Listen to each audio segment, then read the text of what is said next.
부속실 재현이 동작되는 형태는 아시다시피 전층 극비, 해당층 유익공기 배출 이 개념인데 무조건 이제 감지 동작에 대해서는 팬이 돌아요. 팬은 100%. 네. 그럼 제일 처음에는 절반쯤 닫았다가 볼륨 조절 댐퍼로 송풍기에서 나오는 댐퍼를 직접적으로 차단하는 거죠. 저항을 줘가지고. 그러니까 이게 그릴처럼 이렇게 돼 있던 부분을 이제 닫는 거지. 그러니까 이렇게 돼 있는 거죠. 이렇게 열면 열린 거고 닫는 거지.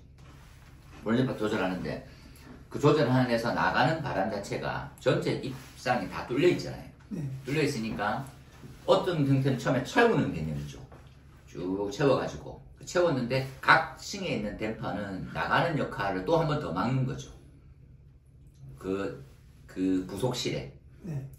그러니까 왜냐면 부속실 압력과 나머지 세대라든지 다른 층의 압력을 비교하는 거니까. 여기 40파스칼 차잖아요. 그러면 지가 알아서 닫지. 각 층은. 나는 바람을 계속 집어넣고 있지. 그래서 전층이 거의 다 찬 개념이. 근데 공기는 아시다시피 압축성 유체이긴 하나 그 흐름상 금방 차잖아요. 그래서 돌면 한 뭐 1, 2분 이내에 다 차버려요. 그 다음에 이제 압은 어떻게 조절합니까? 하면 그 맨 밑에서 이 볼륨 댐퍼를 조절하는 거지. 과거 방식은. 그래서 순간 돌아다니면서 압력을 보는 거야. 그래서 60파스칼 이상 나온다라고 돼 있으면 얘 좀 더 닫아. 그 다음 좀 덜 나온다면 더 열어. 그래서 몇 번에 세팅을 하는 거죠. 팬에서 제일 가까운 거, 중간 거, 제일 먼 거를 배워. 그러니까 평균적으로는 한 50파스칼에서 53 정도 될 때 걔를 고정해요.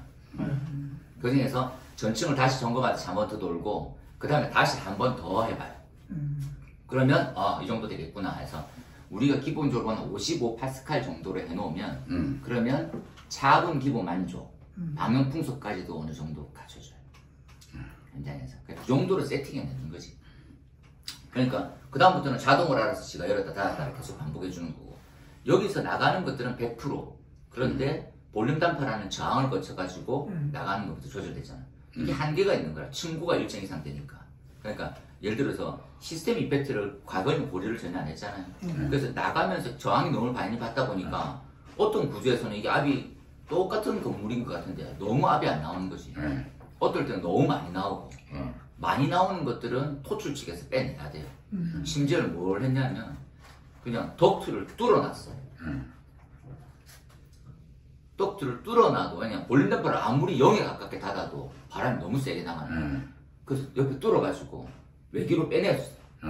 그래도 되더라고요. 아이러니하지 않습니까? 설계를 깨끗이 해놓으니까. 그죠? 그 다음에 부족해. 그러면 우리가 말하는 분리 조절을 하고. 그죠? 그 다음에 어느 정도 만족돼. 그 다음에 차선책으로 나오는 게 복합 댐퍼죠. 복합 댐퍼가 나오는 형태는 뭡니까? 하면 얘네들은 지하 2층쯤, 지하 1층에 팬룸이 있으면 1층이나 2층에 관을 하나 더 심어. 전실에. 그러니까 전실에 압력이 차잖아요. 그럼 얘가 닫아.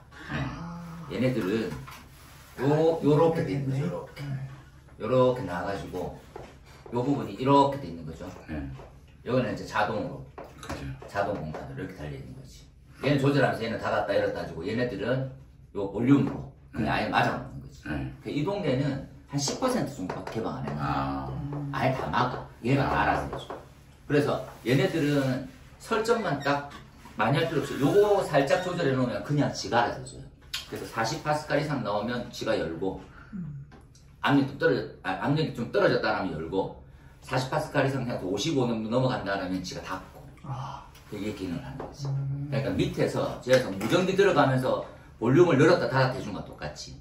근데 얘 중요한 거는 승인이 안 났지. 복합 댐퍼는 승인품이었거든. 아 그래요? 네. 그 건설에서 났어? 그런 거하고 전혀 상관없이. 이거는 기준이 없으니까. 아 그래서 복합 댐퍼와 관련해서 문제가 소방기술 하시면 안 나와? 못 나오죠, 못 나오죠. 근데 이거는 문제밖에 안 돼요. 문제가 되는 거밖에 안 돼요. 그래서 그 다음에 이제 우리가 말할 것은 뭡니까? 결국은 기능이 잘 되면 되는 거잖아요. 그런데 기능이 이제 검증은 안 된 거지. 그러니까 이게 바른 거다 안 바른 거다라고 말하기가 좀 애매해지는 포지션이 복합템퍼. 근데 안 쓸 수가 없어요. 그래서 뭐 과학 방지 대책으로 복합 댐퍼라고 뭐라고 나오는데 복합 댐퍼 관련해서 화재 안전 기준이든 성능이든 형식 승인에도 없고 그러면 그러니까 이게 그냥 야매로 만들었는데 기능이 되는 거거든요. 네. 그 제도권으로 갖고 오려고 하면 검증 기준이 엄청 까다로워지는데 그걸 만족시킬 수는 없을 것 같아요. 후속실에 그러면 복합 댐퍼의 위치가 네. 노출? 아니, 그러니까 저거는 요거는 여기가 팬이에요. 네. 팬 나가는 쪽에 복합 댐퍼 설치되고 그럼 얘는 압력을 어떻게 산정합니까? 여기에는 관 하나 쭉 올라가서 2층에 부속실로 들어가요. 이 부속실의 압력이 40파스칼 되잖아요. 왜냐하면 이 부속실은 여기 팬에서는 여기 거 하나 다른 실인데 요 두 개 압력 차이잖아요. 그 40파스칼 딱 돌아가면 요건 40이고 얘는 대기압이잖아요. 그럼 지가 알아서 닫아줍니다. 네이버를 찾아보면 마치 복합 댐퍼가 저기 뭐냐 한 지상 3층에 팬은 지하 1층 복합 댐퍼는 지상 3층에 설치하는 것처럼 나와 있는 네이버 자료가 많아요. 그래서 굉장히 컴퓨터 헷갈렸거든요. 그 지난주에 교수님이 설명 한번 해주셨잖아요. 네이버는 누구 만들겠구나. 아니, 제가 지금 하나 발견한 게 저희 건물에는 이제 송풍기가 옥상에 있는데 14층 건물이란 말이에요. 옥상에서 이걸 지금 지하 5층까지 그러니까 한 19개, 18개 층 아닙니까? 그 저게 어디 있을까 이렇게 생각을 한 건데 도면상으로는 지금 7층에 이렇게 중간중대 있는 그런 느낌을 받았는데 그게 저걸까? 아니요, 그렇게 설치할 수는 없어요. 이게 주된 게 무슨 기능이냐면 팬에서 나오는 것을 조절할 뿐이에요. 그게 다예요. 그러면 바로 옥상에 있다 이거죠? 네, 그렇죠. 근데 만약에 덕트 중간에 그걸 달아가지고 하면 아니면 센싱과는 7층에 있을 수도 있잖아요. 그렇게 길게 하면 또 기능이잖아요. 그렇다 보니까 그러면 길게 안 해요. 그러니까 지하 1층에 팬이나 지하 2층에 팬이 있으면 그냥 1층, 2층 사이에 들어가요. 그냥. 대부분 그 급기 송풍기는 1층이나 지하 1층에 많이 있잖아요. 네, 그렇죠. 옥상에 두는 경우도 옥상이 없어요. 지금 옥상은 외기의 인접거리가 제한이 너무 많아가지고 안 됩니다. 진짜 극히 드문 거예요. 지하로 흡입이 되는 형태의 환경이 진짜 안 갖춰졌을 때만 돼요.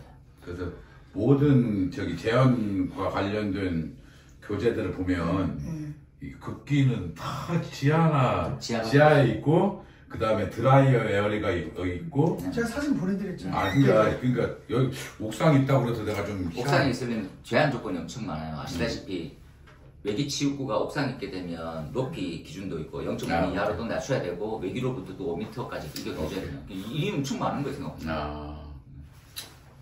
그것들을 그냥 외국의 기준처럼 근데 불난 건물을 보면 진짜 이해가 돼요. 이게 뭐 우리처럼 불나면 그러니까 확대돼서 퍼져나가서 희석될 거지만 건물 막 휘감고 올라가잖아요. 네. 그러면 이게 그냥 뭐 급기가 딸려 들어갈 것 같은 불안함도 생기는 거예요. 그거 진짜 조심해야 돼요. 그래서 예전에는 지하에 이거 두는 거 진짜 공간 낭비거든요. 그러다 보니까 지상에 다 뒀어요.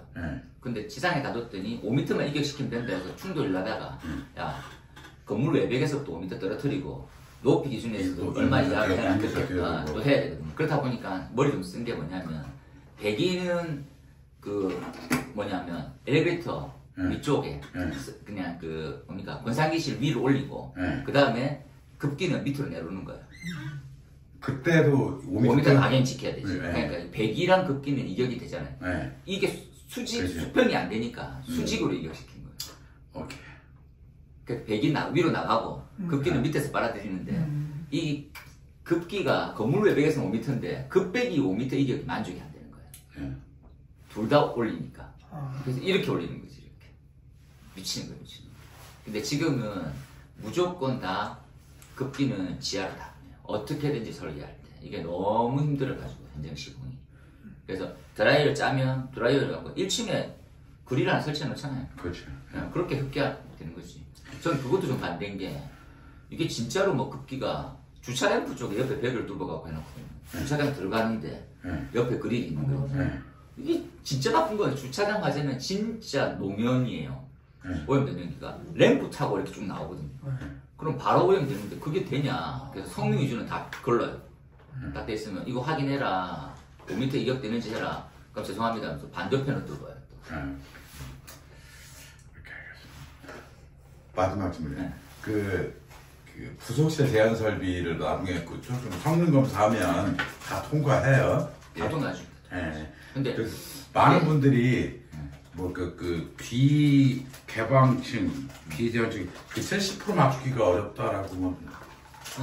이렇게 요즘에 자성능 잘 나와요. 뭐냐면 차압은 100%, 네. 방연 풍속도 거의 잘 나와요. 네. 비개방 차 이게 자체가 안 나오는 편이긴 해요. 그렇죠. 그게 네, 근데 그거 맞추기 그것 힘들다. 또한 우리가 기본적으로 이제 창문 형태도 전부 다 이제 창문형 자폐가 설치되고 난 이후부터는 어느 정도 다 맞아져 가고 있어요. 그 문제는 얘 안 나오고 얘 안 나오면 같이 잘 안 나오는 편이라 가지고. 그래서 이제 가끔 저 미디어에 보면 뭐 이렇게 5년 된 건물 이거 가봅시다. KBS 카메라가 들고 갔더니 뭐 그래서 뭐 앵커가 말하기를 뭐 차압이 뭐 뭔가 48이 나와야 되는데 안 나옵니다. 뭐 있거든. 그건 절대 될 수 없는 게 이렇게 생각하면 됩니다. 계절하고 많이 차이 나잖아요. 네, 그렇죠. 네, 엄청 차이 많이 나잖아요. 네. 계절에 같은 계절쯤에 같은 시간대 해야 나와요. 네. 이럴 때 이게 전체적으로 어느 시기든지 이 기능이 된다라는 게 과학적으로 안 맞잖아요. 그러니까. 왜냐면 높이별로 했었을 때 우리가 이제 개념을 따지면 이름을 따지잖아요. 이게 건축물 기준으로 해서 중성대를 꾸며가지고 이렇게 따지잖아. 네. 근데 이제 왜 실내 차압하고 실외 차압은 각 실별로 차압 형태는 단차가 작게 나잖아요. 근데 자연적으로 낙차압은 무대가 크잖아요. 그 압력 차이를 계산해서 나가는 게 원리적 이해잖아. 그런데 우리가 지금 하는 부분들은 개별 실에 대한 부분들에 대한 어느 정도 나오는 부분이 있어. 왜냐면 실만 채우는 건 쉬운 일이에요. 그런데 계단실 전체를 채우는 건 생각보다 엄청 어려운 일이에요. 그래서 둘이 겸용하면 더 어렵지. 계절에, 환경에, 온도에 압은 다 바뀌어요. 그렇죠. 근데 그 당시에 됐는데 지금 안 된다. 그러면 그 당시에 잘못했을 수도 있지만 계절이 달라진 가능성도 크고 그리고 낮밤도 많이 양력 차이가 나요. 그러니까 이게 40파스칼이 말이 쉬운 40파스칼이지 재치기 한 번에도 200파스칼까지 나오는 이 상황이니까 이게 맞아진다 이렇게 생각이 쉽지 않죠. 그래서 어렵다라고. 엄청 어렵죠. 그러니까 외국은 예전역에 이런 개념을 안 가지는 거예요. 이게 돼? 그럼 우리는 굳이 된다잖아요. 왜? 실마다 열었다 닫았다 해주면 기가 막히게 된다. 안 되는 거예요. 그 자동차 극기 댐퍼가 한국에서 개발한 독창적인 아이템이라고 했잖아요. 다른 나라들은 다 자동차 극기 댐퍼가 없고 개념이 없어요. 그냥 플랫 댐퍼로 떼어야 하니. 아니, 그러니까 그 재현이라고 하는 개념하고 우리나라 BS 코드는 잘 돼 있는데 NFPA는 그게 허술해요. 허술한 정도가 아니고 없다시피 염두에 두지 않아요. 그렇죠. 왜냐면 자연 상승압과 기류 상승은 중요한 게 아니에요. 그리고 외국은 뭐냐면 그냥 스프링클러를 내리 쏘아가지고 불을 끄고 그러니까 희석을 시켜갖고 연기 농도 확대 안 되게 만들지 얄팍한 무리만 어디만 보존되면 다 된다고 생각해요. 제가 약간 반대 입장이거든요. 그러니까 그 NFPA 방향성하고 그러니까 이게 지금 뭐가 조금 되냐면 우리는 재현이 맹목적인데 그 재현은 검증이 미흡하다고. 근데 미국은 그러니까 이렇게 제가 정말 제일 처음 서도 되겠지만 우리는 뭡니까? 예방 관점에 조기 탈출이면 다 해결되는 것으로 말하잖아요. 미국은 그게 아니고 최악의 경우 우리는 맨날 말로는 최악이지만 설비는 최악을 안 갖추고 있거든. 그러니까 외국은 스프링클러를 설치해요. 스프링클러 설치하면 압력 상승이 없어. 차압의 개념이 없어지는 거예요. 그럼에도 불구하고 차압 개념이 NFP에 있는데 방향 풍속 개념은 또 없다라고. 미흡하거나 없죠. 그렇죠. 그러니까 없어지는 형태는 뭐냐면 그냥 이거에 대해서 그렇게 큰 게 없는 거지. 연구를 안 하고 있는 게 아니라 그런 부분에 그 경미하게 이렇게 조절이 다 된다라고 가정을 할 수가 없는 거죠. 알겠습니다. 우리는 다 된대요. 그래서 지금 복합센터도 엄청 잘 되거든요. 근데 그렇게 가정하느니 그냥 스프링클러를 좀 더 개정하고 더 잘 되게. 그러니까 이제 한번 목표를 다시 개정해야 되지 않을까. 주차장은 다들 고펜창포로 가야 돼요. 우리가 인천 청라 때가 기회였거든. 다 포로 가자. 압축 공기포 이제 다 설치하면 된다. 이게 생각보다 비용이 안 커. 그러니까 묻어버리면 돼요. 묻어버리면. 그렇죠. 그러니까 아시다시피 이제 고펜창포 터뜨리는 거 봤잖아요. 이게 실내음이거든요. 그렇죠. 그러면 더 이상 확대도 없어. 끊임없이 거품 계속 나오고 있는데 뭐. 그러면 탈출하고 뭐 하면 되잖아요. 약재 보관이 부담돼서 그렇게. 아니다. 엄청 짜. 왜냐면 압축 공기포는 전에 말씀드렸잖아요. 이게 발포 배율이 엄청나게 크게 할 수 있어요. 그러다 보니까 약재 보관의 양이 참 많지 않아요. 그걸 갖다가 우리는 내알코올포로만 해놓으면 적응성이 다 가지고 있거든요. 그래서 진짜 단순한 논리로 해서 다 해결될 수 있어. 그래서 이때가 기회다 해서 주차장은 습식도 감지가 늦어지거나 하는 부분이 크잖아요. 근데 이게 현실 계속 타협하고 있잖아 지금. 그렇죠. 하면 안 돼. 무조건 주차장은 조기 반응형이어야 돼요. 습식이어야 되고, 그죠? 살수밀도를 더 올려야 돼요. 근데 살수밀도는 솔직히 나쁘지 않아. 미국보다 우리가 높은 편이거든. 그런데도 걱정하는 거죠. 아, 안 되면 어쩌지? 이렇게 생각하죠. 저는 그렇게 생각합니다. 그래서 대안이 없는 건 아닌데 용기가 없는 거예요. 그 용기가 있으려면 더 많은 재해가 발생해야 되는데 재해를 업었을 때 밀어붙이시는 줄. 근데 그거는 멀리 있는 건 아니거든요. 지금 압축 공기포 형태 정도는. 그래서 저는 가능할 것 같아요. 실소 탱크 2개만 해놓으면 되지 않을까라는 압축 계산을. 공기포를 도입을 했을 때 손해보는 없어요. 아무도 없어요. 아무도 없어요? 아, 그러니까 지금 성능 위주 설계에 압축 공기포 있어요. 명시돼 있어요. 이렇게 주차장에. 그래서 우리 지금 성능 위주 설계할 때 그걸 반영해서 넣었다고 내가 이거는 오탄 줄 알고 막 물어봤더니 성능 위주 설계 때에서 그 서울에 있는 뭐 성능 위주 설계사가 가이드에 넣었다. 그래서 그게 처음에 설치한다더라고. 근데 이건 소방서가 이걸 운용을 잘해줘야 되는데 이게 지금 안 하면 애매한데 하면 기가 막힌 설계가 될 수는 있어요. 저는 주차장에는 불로 끄는 건 불가능하지 않을까. 아, 물로 끄는 거. 일반 차량도 자체적으로 끈 사례가 잘 없어요. 홀라당 다 타요. 다 타죠. 우리 아파트에서 그 그냥 일반 휘발유차 불난 거 봤는데 살벌하게 타고 있어요. 살벌하게 타죠. 휘발유차나 전기차나 발열량이 똑같거든요. 그 다음에 휘발유차는 그 끄름이 뭐 전기차 같은 거 그냥 그 섹터 주차장에 다 까맣게 묻어요. 아니 석유 화학 제품이 진짜 무서워요.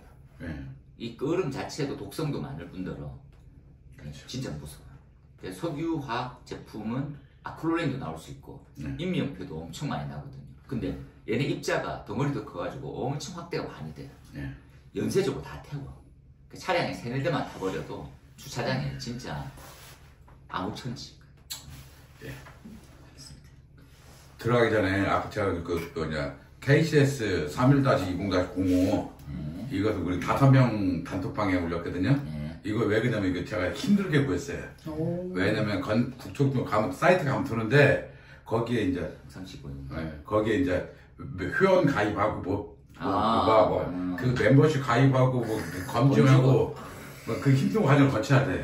참 진짜 좋네요. 그래서 그러니까 돈 내는지 안 내는지 그 이제 안 나온다던데. 아니야. 그 이게 지난 시험 이게 나왔고요. 저도 그것도 이제 잊어버리려고 했는데 아까 그랬잖아요. 그 성능주 가이드라인에 무기재 보호자 쓰라고 돼 있잖아요. 그래서 여기 그 인터넷 페이지에 페이지 4페이지. 4페이지 보면 새로 나온 이게 2020 업데이트가 돼서 그 많은 선생님들이 그 교수님들이 옛날 버전을 알고 있더라고. 근데 이게 새로 2021년도에 보면 이게 교재가 펄라이튼이 그래서 이제 바뀌어서 처음에 우회만 2개는 저기 뭐지냐 무기질 나머지는 유기질이라는 것이고 그 전 버전을 갖고 있을 가능성이 커 송호선이 또 맞아요. 이걸로 패널 처음 들어왔잖아요. 이것이 2021년 이후에 바뀐 것은 없어 지금. 이게 찾은 거고 그 다음에 4페이지 7페이지 보면 7페이지에 이제 그러니까 보온 젤리에 화지 않는 성능 기준 딱 이게 지난 이걸 갖고 있었으면 135 시험에 이것도 바뀌었어요. 그 전에는 20 그러니까 클래스 1, 클래스 2 두 개 있었잖아요. 나는 등급 나는 등급 1, 나는 등급이 있는데 그냥 그거 없어져 버리고 그냥 이거 하나로 심플해졌어요. 하나, 둘, 셋, 4개. 그러니까 주 실험, 원 실험. 이것을 알고 있었으면 135일 때 합격했을 텐데. 송호선이네. 저는 이거 몰랐었어요 그때. 오케이. 교수님 근데 또 뭐 여쭤봐도 되나요? 네, 여쭤봐도 되죠. 아니 재현이 너무 어려워가지고요. 부속실 재현에서 그러니까 이제 팬이 돌기 시작해요. 그러면 급기량과 누설량이 합산한 풍량이 바로 나가서 실을 채우는 건가요? 그렇죠. 아니 그러니까 생각해보면 우리가 용량을 계산해서 하잖아요. 네. 그 용량을 계산했었을 때 P라고 하는 우리가 말하고 있는 전동력. 네. 전동력은 급기량이 1.15배 네. 넣잖아요. 그때 나와 있는 그 정합은 덕트와 마찰 손실에 대한 합산량의 총합. 네. 그렇게 계산하고 Q 값은 그 값이 들어가는 거지. 어... 그러니까 Q 값이 누설량과 보충량의 합산량이 들어가는 거예요. 그러면 애초에 팬이 돌아가자마자 실에는 과압이 걸리는 거네요? 바로 과압이 걸리지 않고 전체가 채워가면서 가는 거지 결국은. 그죠? 원래 이런 거잖아요. 그러니까 생각해보면 원래도 공기가 있잖아요. 네. 그래서 바람을 집어넣는 개념이잖아요. 네. 그래서 차잖아요. 네. 그리고 빠져나가는 양도 고려되어 있는 거고 그렇게 해서 차는 거지. 근데 넣어줄 때 형태는 기본 개념이 급기량이라고 해서 누설량과 보충량 합산량이 바로 공급돼요. 그러니까 문 연다 해서 얘가 좀 더 돌고 하진 않지. 근데 그것들을 누가 댐퍼가 열었다 닫았다 해주는 거야. 그런 기능이 될 줄 알았지. 근데 그런 기능이 안 돼서 다 채워버리니까 바로 과압이 생기는 쪽이 나생기는 거지. 그래서 보면 압에 대한 형태랑 가운데가 약간 미흡하고 양쪽 끝이 많이 생겨요. 조절해보면. 그렇게 돼서 쓰는 부분에 대한 구조상도 나오거든요. 그러면 한번 과압이 생기면 빠져나갈 데가 없다라는 관점이 있는 거지. 그러니까 누설량이 생각보다 많아져 버리면 솔직히 괜찮죠. 근데 그렇지 않아. 그렇죠? 그러니까 빠져나가 버리면 과압이 생길 일가 없지. 그렇죠? 근데 그 빠져나가는 게 어느 쪽으로 나가느냐에 따라서 심각해질 수 있는 거죠. 그렇죠. 그래서 지금은 과압 방지에 대한 개념만 이해할 뿐이지 구체적인 방법은 미흡해진 상황이 된 거죠. 그래서 플랫 댐퍼도 유야무야, 뭐도 유야무야인데 저 보시면 플랫 댐퍼가 짜잔. 야, 나 아직 안 죽었어. 이거 도란 거 아니구나. 그게 나오면 안 되지 이 새끼야 라고 했는데 그게 항상 그런 뒤통수 칠 수 있는 거지. 그때 그냥 단순히 그 기능을 물어본 게 아니고 형식 승인 성능 그러니까. 기준을 물어봐 버리니 빵. 그거는 좀 왜 그러니 니네들 좀 적당히 해 하고 싶습니다. 나 안 죽었어 하고 진짜 짜잔 나타났어. 그건 이제 옛날에 경계벽과 뭐 이런 문제에다 법이 없어져 버렸는데 그때 야 기준 써봐. 야 법이 사라졌는데 뭘 써 이 새끼야. 이러는데 야 아직 나 안 죽었어. 간마기병 뭐 이런 거 있잖아요. 그한테 그거 사라졌는데 기준이 나온 거하고 똑같았어요. 당했음 솔직히. 그 문제 딱 한 번 나왔죠. 나왔어. 자동차 급기 댐퍼가 실질적으로 차압을 줄일 수 있는 게 실에 차압이 발생했을 때 자동차 급기 댐퍼가 완전하게 닫히고 네. 그 다음에 자연 누설량으로 인해서 차압이 떨어지는 게 맞나요? 그렇죠. 그렇죠. 그러면 이렇게 날개가 움직이는 거 가지고 차압을 그러니까 날개가 어느 정도 조금씩 이렇게 움직이는 걸로는 차압 조절은 안 되는 거네요? 아니 안 되는 게 아니야. 그러니까 얘 보면 과압은 절대 안 되니까 뺐어요. 네. 근데 차압은 되는 게 얘가 압력이 부족해. 그러니까 우리가 뭐가 똑같냐면 가마밸브하고 똑같은 거예요. 가마밸브는 2차 측의 압력이 떨어지면 얘가 열어주잖아요. 네. 그러니까 차면 닫히잖아. 그하고 똑같은 원리처럼 생긴 게 날개처럼 돼. 얘가 가마밸브처럼 빠르지 않아. 네. 야, 차서, 이 새끼, 이렇게 되는 거죠. 그러니까 문을 활짝 열어보면 압이 뚝 떨어지니까 얘 늘리는 돼. 근데 그 빠져나가는 누설량이 여기서 틈새에서 나가는 양보다도 나가는 양이 작아. 문을 닫아놓으면. 그러니까 계속 나가는 거지. 그러니까 과압이 생길 수밖에 없어. 예. 그런 개념이지. 좀. 다음 주에 소방학교 재형교육하러 가려는 아닌데, 뭐 해줘야 될지 걱정이네. 아니 이게 장비가 없으면 엄청 심플한 개념이라 가지고 뭐 크게 설명할 게 별로 솔직히 없거든요. 기능에 대한 이런 부분들은 이게 뭘 진짜 단순 도동식이잖아요. 압력 측정하고 이런 것들 문 열고 진짜 별거 아닌데 기능이 제대로 갖춰지느냐는 한 번은 고민해 봐야 되는 게 그렇게 누설량만큼 해서 평균값을 가지고 돌려주는 메커니즘 이 우리가 말하는 회전수 제어 인버터 그거 말고는 솔직히 복합 댐퍼도 되는 레벨이 있어요. 근데 이제 이게 실규모가 너무 커지거나 팬이 두 개를 쓰셔야 되고 있는 너무 입상이 크면 두 군데서 집어넣잖아요. 그런 형태에 대해서는 솔직히 어느 정도로 하냐면 위쪽은 그냥 고정값으로 계속 뿌려요. 복합을 안 쓰고 계속 밑에서 조절하는 개념이거든요. 근데 이게 친구가 크면 쉽지 않더라고. 그래서 과압은 어떻게 배출할 거냐. 근데 나쁜 말은 과압도 중요한데 그 전에 이제 제가 농담삼아 얘기했잖아요. 그러니까 40파스칼은 커요, 작아요? 이렇게 진짜 크잖아요. 이게 왜 그렇습니까? 면적당으로 가기 때문에 진짜 커지는 거거든요. 그러니까 면적이 커지면 커질수록 힘이 너무 커져 버리는 거지. 그죠? 그러니까 이게 산 넘어 산처럼 약간 그렇게 돼 있는 루틴이에요. 그래서 재현이 40파스칼은 진짜 잘, 그냥 안에 있으면 바람이 부는지도 몰라. 근데 문은 절대 안 열리는 거예요. 그거를 체감해서 알면 좀 놀래요. 이거 50파스칼입니다. 이렇게 딱 뜨잖아요, 게이지에. 근데 바람은 못 느끼겠어요. 50파스칼 안에 있으면. 그냥 압력이 크지도 않기 때문에. 근데 문을 못 열고 나가요. 그런 형태처럼 되는 거지. 또 이건 다른 건데 F500 소화약제 있잖아요. 그 작년에는 되게 핫했던 것 같은데. FM200. 그 전기차 소화약제 쓰는 F500. F500? 네. 작년에는 안 드시는 약제 하나 나왔던 거. 네. 그거 왜 요즘에 아무 말 없어요? 아니 이게 자체 검증이 됐는데 타 검증은 안 된 거거든요. 네. NFPA 타에 따라서 불소재 첨가제를 받았다. 물 분자를 캡슐화 시켜가지고 AI가 엄청 많이 설명해주네. 그게 미국에서는 그거 요즘에 전기차에 많이 쓴다고 하더라고요. 그거를. 그래요? 네. 우리나라에서 쓴다는 말 한 번도 없던데. 우리나라에서는 24년도에 실험을 한번 했는데 거기서 유효성을 입증했다고 하고 그 이후로 아무 소식이 없어요.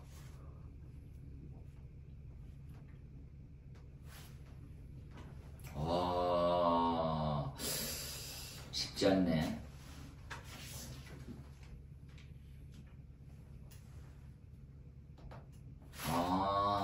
이건 방향성은 나쁘지 않겠네요. 왜냐면 이제 안국도 하고 이제 미국하고 관련된 있는 것들은 다 하고 있으니까. 근데 이게 24년 9월 27일 날 참관인 했는데 그런데 전무후무하네요. 더 이상. 그럼 하겠다는 말이야, 말겠다는 말이야. 근데 그게 NFPA에 있는데 그게 18A에 있거든요. 맞습니다. 근데 그게 약간 첨가제 개념으로 들어가 있더라고요. 맞아요. 그래서 그거 그냥 스프링클러에 섞어서 쓰면 안 되는가 싶어가지고. 섞어서 될 것 같이 얘기하네요. 그게 뭐 B급에도 엄청 탁월하대요. 유류 효과도 있고 하니까 스프링클러의 단점이 사실 B급 화재 소화가 안 되는 거잖아요. 그렇죠. 그래서 되게 좋은 것 같은데 이게 왜 소식이 없나 궁금해가지고요. 아니 이게 스프링클러에다 타가지고 포처럼 뭐 그런 식으로 쓰는 것 같아요, 미국에서는. 근데 그렇게 첨가제로 들어가면 형식승인 안 받아도 되지 않나요? 첨가제로 가면 아니죠. 이게 첨가제도 받아야 돼요? 이게 첨가제는 형식 승인은 없어요. 그쵸. 약제에서 받잖아요. 약제라고 받을 거냐, 첨가제로 받을 거냐의 선택이죠. 약제가 그렇죠. 아니니까. 근데 미국에서는 첨가제 개념으로 사용하고 있더라고요. 그런 유화제 개념으로. 그 개념은 우리 입장에서는 그러니까 판매하기는 쉽지 않죠. 왜냐면 이제 첨가제는 해도 되고 안 해도 되는 개념이니까 할 거야 안 할 거야 안 할 거야. 법이 있어 없어? 없어. 그렇죠? 근데 소화약제로 되는 순간 우리 기준에 들어오면 기존 약제에 대한 대체제로 쓸 수 있어갖고 그 범위 내에 들어가는 거죠. 물분무 등으로 들어갈 수 있거든요. 그러니까 들어가면 그때는 판매가 엄청 용이해지죠. 근데 첨가제는 순수 영업밖에 안 돼요. 그러면 스프링클러 설치되는데 첨가하시면 됩니다. 약제 비용은 비싸요. 그러면 미쳤어. 스프링클러 그럼 쓰면 되지. 이렇게 되는 거죠. 첨가제만 해서는 절대로 안 됩니다.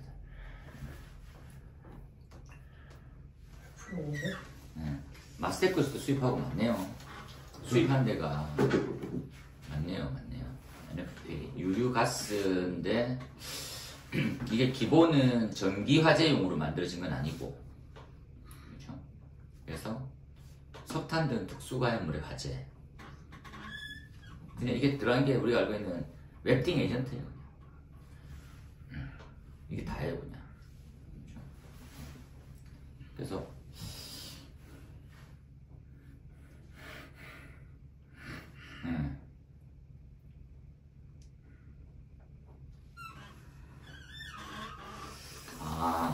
이게 뭐 다른 쪽에서는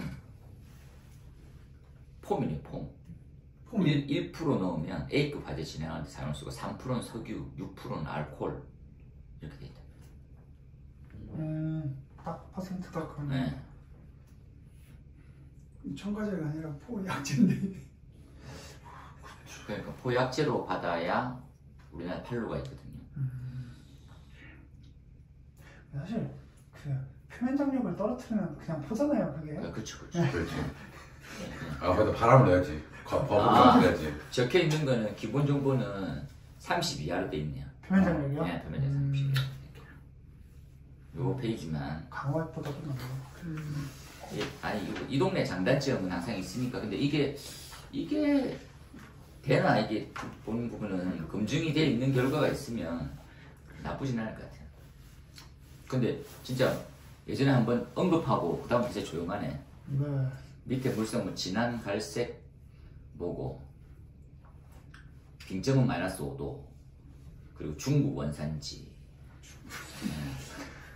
소화 시간이 3%가 3분 이하고 25% 드레이즈 타임이 25% 환원 시간이 2.5분 정도 되는 포약제네요. 포약제 순수포.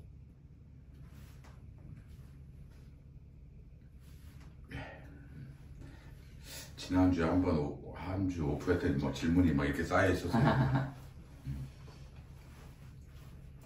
이 질문 일단 이슈 끝? 아, 끝. 네, 저는 끝났어요. 그러니까 다음 질문. 톡 하나 보내드렸거든요. 톡 첨부 파일을 보냈는데 그 화보 잘 보냈어요. 거기 보면은 그 화에 47페이지인가를 보면 그 인수의 정도 47페이지. 이 팀이요? 47페이지 재밌는 사실을 놀랐어요.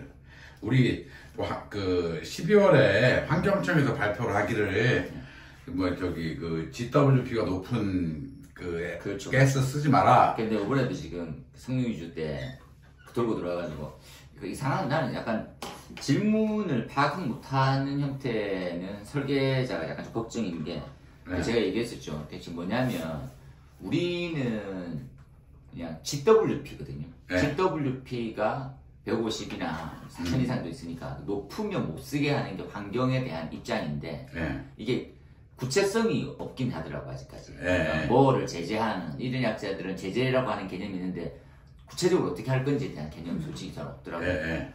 그런데 이제 그 설계자는 이제 다르게 얘기하는 거예요. 그러니까 우리가 뭐냐면 불화수소 그리고 들어있는 부분에 대한 제약제는 우리는 아직까지 해당 사항이 없다. 그래서 약간 산으로 가는 말을 자꾸 해서 내 말을 하고 이해를 잘 못하고 있다. 아우 제가 한 번 더 검토하겠다. 뭘 검토해 지금 늦었는데 씨. 그 제가 돼 있는 것도 제가 하나 보내드릴게요. 일단 말씀하십시오. 그 제가 지금 그 첨부하일의 인수화 페이지를 67페이지에 보면 67페이지. 저도 서프라이즈 했고 왜 그 교수님이 주신 그 자료 써머리 해줄 때 내가 궁금증이 그 대체 물질로서 NH3 암모니아가 67페이지요. 67페이지 인수화 페이지로 67페이지 방자와 보험. 67페이지. 여기 PDF 파일로는 51페이지네요. PDF로는 51페이지. 맞아요. 인수화 페이지는 67페이지. 보면은 그때 좀 놀랬던 게 그 마치 NH3가 새로운 냉매제로서 환경부에서 발표를 했단 말이죠. 그래서 내가 NH3가 얘가 좀 독성이 있잖아요. NH3 암모니아. 뭐 있어요? 아주 심한 독성이 있지 암모니아는. NH3 복독성 있죠. 암모니아 가스는 허용도 25ppm이잖아요. 그렇지. 근데 가연성 가스이기도 하고. 가연성 가스이기도 요소 하고. 범위는 그다음에 NH3에서 이제 연소 범위는 빨리 대답 안 하면. 뭐요? 연소 범위. 연소 범위는 암모니아. 몰라요. 15.5. 이렇게 생각해요. 암 15 이빨로. 암 15에서 28%. 15, 28. 오케이. 암 15 이빨로. 그래서 하여튼 NH3니까 이제 저희 H 하나가 저기 뭐시냐 OH로 바뀌면 그렇죠. 그게 히드라이진이 되고 그렇잖아요. 맞아요. 그죠? 맞아요. 닮았어요. 그 굉장히 위험한 물질로 알고 있는데 이것이 환경부 장관이 관계부처 장관 회의에서 발표를 해서 새로운 신냉매라고 발표하는 것 보고 내가 일단 놀랬고, 그다음에 두 번째로는 그러던 참에 화법에서 발표하기를 신냉매라고 발표한 것들이 지금 인사 페이지로 67페이지 보면 다 가연물이다 이거야 지금. 가연물이죠. 무슨 지구 온난화 하다가 불타먹을 자신 나오냐 이거지. 그러니까 이제 진짜 조심스럽긴 약간 하는데 네. 생각해보면 이제 이게 절충안이거든요. 가연성 가스이긴 한데 냉매제로 쓸 수 있느냐, 냉매제로 쓸 수 있는 건 다른 게 아닙니다. 압축성이 높아야 돼요. 네. 압축과 기하가 될수록 냉매제로 쓸 수 있는 거거든요. 그 이유를 이게 안이 없는 거예요, 다른 게. 그러니까 여기서는 지금 소화제 얘기는 없어요. 소화제는 없거든. 그러니까 GWP를 잡겠다고 그 새로운 신냉매자라고 환경부장관이 발표를 했는데 거기는 다 가연성이 있는 가스를 신냉매제로 했다 이거야. 이건 그러니까 2024년도 12월 말에 발표한 관계부처 장관 회의를 해서 환경부 장관이 발표한 것은 좀 문제가 많다. 아니 제가 이제 약간 말씀 좀 드려야 되는 게 이런 거예요. 그러니까 그 어떻게 할 거야? 지구 환경을 생각할 거야? 아니면 가능성은 좀 있더라도 지구 환경에 무관한 걸 할 거야? 이걸 선택하라는 거지. 그러니까 다 되는 가스가 없는 거예요. 이제껏 있었으면 벌써 만들어가지고 지구의 온난화 지수를 낮추고 환경 영향성을 없게 했겠지. 그게 없는 건데 어떻게? 그러면 타협한 게 가연성은 있는데 가연성은 저마원만 관리 잘하면 되잖아. 이제 배관 내부에 있고 그렇게 해서 그 부분을 타협한 거예요. 그러니까 우리 입장에서 보면 불안하잖아. 가스 누설돼가지고 요소범에 들어가면 점화도 될 수 있는데 그게 되니? 근데 야, 그거 모자라고 임마 이런 거. 제가 동훈님한테 얘기한 거예요. 어쩔 수 없어. 지금 나와 있는 가스 중에 대체 물질을 찾다 보니까 얘가 왔단 거예요. 압축성도 좋고 딱 좋아. 근데 얘가 가연성 가스야. 어떻게 해? 그럼 야, 가연성 가스니까 화기 주의해서 써야 된다라고만 얘기하는 거지. 오케이. 우리는 이제 수험생 입장에서 그렇죠. 이 정도의 난리지를 가지고 그렇죠. 있으면 도움이 되겠네요. 네, 그렇죠. 그러면 내친 김에 지금 그러면 이제 다 2028년, 2030년 다 걸리잖아요. 지금 남아있는 애가 하나 남더라고요. 5112 하나만 남더라고요. 근데 5112는 3M에서는 단종했고 한국에서 지금 팔고 있는 것은 메이드 인 차이나가 팔리고 있다고 그러더라고요. 그죠? 걔는 여전히 언제 다 그만해라는 규정. 이게 다시 한번 더 말씀드리면 그 3M에서 포기한 이유는 다른 게 아니에요. 지구 온난화가 아니고 제가 얘기했던 대로 소송이라고. 그 소송이 그게 아니고 뭐였냐면 불화수소. 그러니까 그걸 뭐라 그럽니까? HF. PFOS. PFOA. 그렇지. 그것 때문에 안 한 거예요. 그러니까 지구 온난화 개념이 아니에요. 그래서 그것 때문에 이게 문제가 있다 싶어가지고 안 한 거예요. 그리고 왜냐하면 나쁜 말로 얘기하면 특허권 다 해놓고 팔 거 다 팔았거든. 그 다음부터는 이제 견학소나 다 만들 것 같은데 내가 이제 좋은 일이라도 하면 해야 되지. 야, 이제부터 갖고 있는 자료 다 폐기하고 이건 절대로 쓰면 안 되는 가스로서 내가 덮을 거야. 그리고 스포트라이트 받으면서 3M은 지구의 환경을 사랑합니다. 그렇죠. 그래서 이제 했는데 이 특허는 이제 다들 이제 오픈됐으니까 그럼 중국에서 똑같은 성분 만들어가지고 값싸게 저렴하게 팔아먹는 거지. 근데 환경오염성을 생각해보면 그러니까 이제 PFOS 정도에 대한 문제점만 있는 거지 지구온난화하고는 전혀 별개야. 그 두 개는 다르다라는 것들을 좀 이해하시면 좋겠습니다. 할로겐계가 완전히 없어진 것이 아니고 명맥은 유지하네요. 그렇죠. 그래서 저는 약간 걱정인 게 PFOS 측면에서는 지금 없어져야 되거든요. 근데 그거를 막는 기준이 아직 엄청 경미해 우리나라가. 이게 뭐냐면 화장품도 그게 다 들어가더라고. 그래서 그 부분에 대해서 우리가 되게 약해요. 그래서 이거 근거법도 전혀 없고. 그러니까 3M에서 그만두는 것들은 이제 전 세계 이슈화 된 거죠. 만기신문에 뜨고. 그러니까 우리한테 뭐가 적용되냐 봤더니 우리네한테 제재가 없어. 그러니까 막 팔아먹는 거예요. 그러다 보니까 저 같은 입장은 야, PFOS가 나중에 생각하면 이게 임산부한테도 안 좋고 뭐 안 좋은 게 엄청 많이 있더라고. 이게 흡수되는 물질이잖아. 걔네들은 불화 쪽 이쪽 편이. 야, 안 된다 이랬는데 근거는 전혀 없는 거.